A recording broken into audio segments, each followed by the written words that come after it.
이제 감마 붕괴를 보기로 하겠습니다.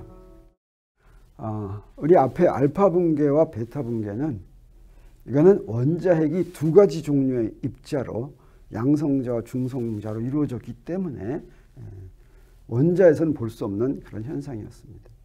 이 감마 붕괴는 원자에서 선 스펙트럼 나오는 것과 똑같습니다. 우리 그래서 이걸 갖다가 비교하면 알파 붕괴는 어디서 뭐가 나오는 거였어요? 네, 알파 입자가 나오는 거였는데 왜 나왔습니까? 원자핵 전체의 크기가 너무 크기 때문에 이걸 조절하기 위해서 나왔다고 그랬죠. 근데 사실은 나올 수가 없어야 됐어요. 무엇 때문에?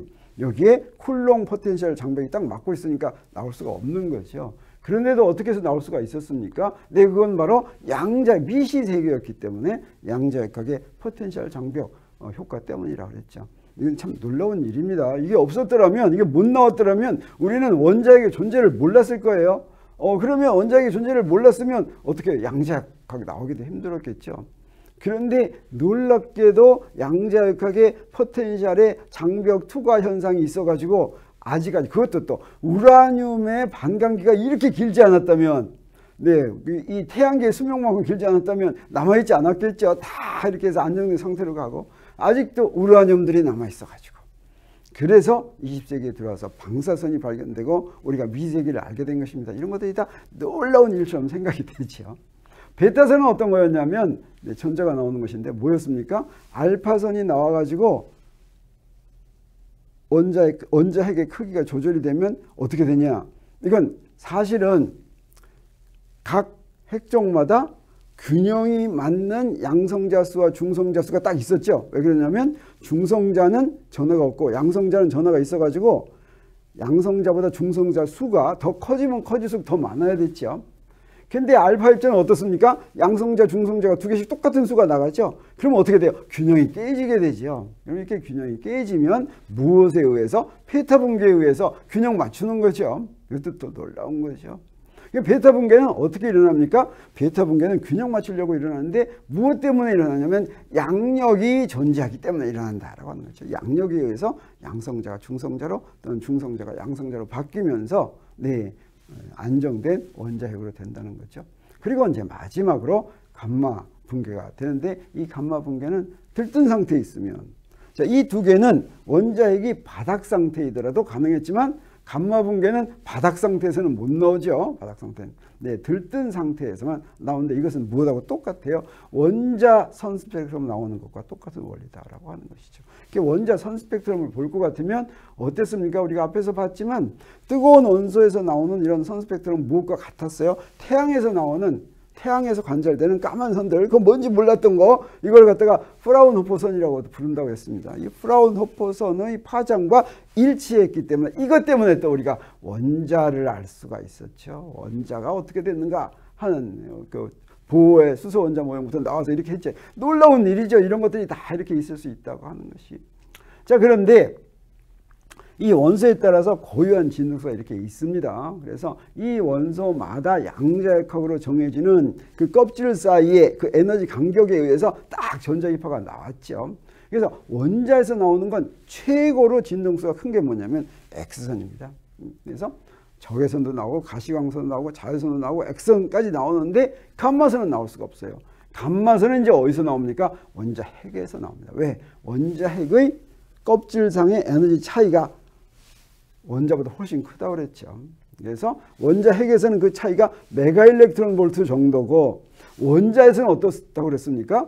일렉트론 볼트 정도라고 그랬죠. 근데 큰 원자에서 가장 높은 데서부터 가장 낮은 데까지는 킬로 일렉트론 볼트가 됩니다. 그래서 거기서 이제 X선이 나오는 것인데, 사실은 이런 식으로 전자기파 스펙트럼을 이렇게 딱 할 것 같으면, 자, 여기서부터 여기까지는 X선, 여기서부터 여기까지는 감마선이라고 한다면 사실은 이렇게 겹칩니다. X선과 감마선이 겹쳐요. 이건 좀 이상하죠. 왜 그러냐면 진동수에 따라서 X선, 감마선, 자외선 이렇게 구분하는데, 똑같은 진동수를 X선이라고도 하고 감마선이라고 한다면 이상합니까? 안 이상하지 않습니까? 자, 여기 이제 용어를 정의하는데 우리 어떻게 정의했느냐?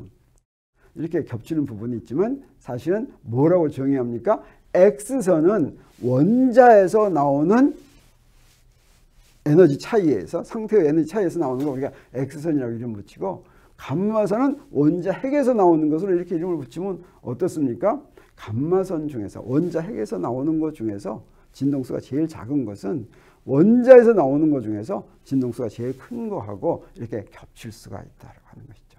그래서 우리가 이런 걸 부를 때, 이름을 부를 때 같은 진동수라도 X선, 감마선 이렇게 나눠 부를 수가 있겠어요? 이거 확실한 게 뭐냐면 우리 X선 발생 장치에서 X선 발생 장치는 어떻게 하느냐? 네, 물질에다가 뭐 전자 같은 거 쾅 충돌시킨다든가 하면 이제 나오는 거 이게 X선 발생 상태에서 나오면 그때 굉장히 높은 진동수가 나오더라도 그건 X선이라고 부릅니다. 근데 핵 반응에서 나오면 방사성 원소에서 나오면 그건 우리가 감마선이라고 부르는데 진동수가 같을 수도 있다라고 하는 것이죠. 그래서 감마선은 사실은 어떻게 발생하냐면 우리가 어땠습니까? 원자는 거기다가 뭐 빛을 쪼여주든가 뭐 이렇게 해가지고 들뜬 상태로 만들 수가 있었지만 가열한다든가 해서 들뜬 상태로 만들 수가 있었지만 원자 핵은 그렇게 할 수가 있다고 그랬어요? 없다고 그랬어요? 없다고 그랬죠. 그러면 어떻게 해서 원자 핵의 들뜬 상태가 되느냐? 네, 들뜬 상태의 원자에서는 네, X선까지 다 나오는데 바닥 상태의 원자에서는 아무것도 안 나옵니다. 아무것도. 자, 근데 들뜬 상태의 원자 핵에서는 어떠냐? 이때서는 이제 나오면 알파선, 베타선, 감마선 다 나오는데 바닥 상태의 원자 핵은 어떠냐? 알파선과 베타선은 나올 수가 있지만 감마선은 안 나온다라고 하는 게 원자하고 같습니다.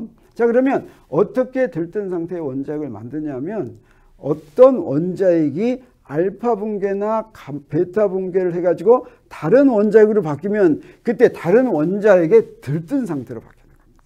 그래서 원자핵의 그래서 반감기가 15시간인 방사성 동위원소 나트륨 24가 있으면 그 나트륨 24에서 베타 붕괴가 일어나면 그러면 어떠냐? 마그네슘 24의 들뜬 상태가 됩니다. 이렇게 얘가 네, 그래서 네, 나트륨이 붕괴해서 마그네슘의 들뜬 상태가 된 다음에 거기서 바닥 상태까지 바로 내려가지 않고 거기 위에 있는 다른 낮은 들뜬 상태로 이제 감마선이 나올 수도 있고 또 더 낮은 바닥 상태로 나오는데 그때 나오는 에너지가 어느 정도입니까? 네, 2MeV, 뭐 1.38MeV 이런 MeV면 MeV 오더면 그런 정도면 이것이 다 감마선이다라고 하는 것이죠. 그리고 감마선은 또 언제도 나오냐면 우리 E는 mc 제곱에서 알 수 있는 것처럼 질량 에너지가 순수한 에너지로 바뀌는데 이 순수한 에너지가 바로 전자기파입니다. 그래서 질량 에너지가 순수한 에너지로 바뀌면 에너지가 좀 크겠죠. 예를 들어서 질량이 제일 작은 입자, 그게 전자인데 전자의 정지 질량 에너지가 얼마라고 그랬습니까? 0.511 MeV라고 그랬죠. 근데 이 전자하고 양전자도 전자하고 질량이 똑같아요. 두 개 합하면 질량이 어떻게 됩니까? 1.02 MeV가 이렇게 되죠. 그럼 1.02 MeV 이거 감마선이죠. 그래서 여기 쌍소멸을 하는 게 전자와 양전자가 만나면 이게 바로 뭐냐면 질량 에너지가 그냥 순수한 그 감마선으로 바뀔 수 있는 조건이 되는 겁니다. 이런 조건이 되면 소멸해가지고 감마선이 생깁니다. 그 반대 에너지가 충분히 큰 감마선이 만나면 이게 여기서 쌍생성이 될 수도 있습니다. 물론 이것만 가지고 되지 않고 주위에 다른 원자핵이 있든가 해서 에너지 보존 법칙과 운동량 보존 법칙이 같이 만족되어야지 돼요. 그래서 항상 높은 에너지만 있으면 막 거기서 막 뭐가 생기는 게 아니라 어떤 다른 조건이 있어야지 됩니다. 자, 그래서 그걸 이렇게 표시하면 쌍생성과 쌍소멸은 그림을 표시하면 이렇게 얘기한다고 할 수가 있겠어요.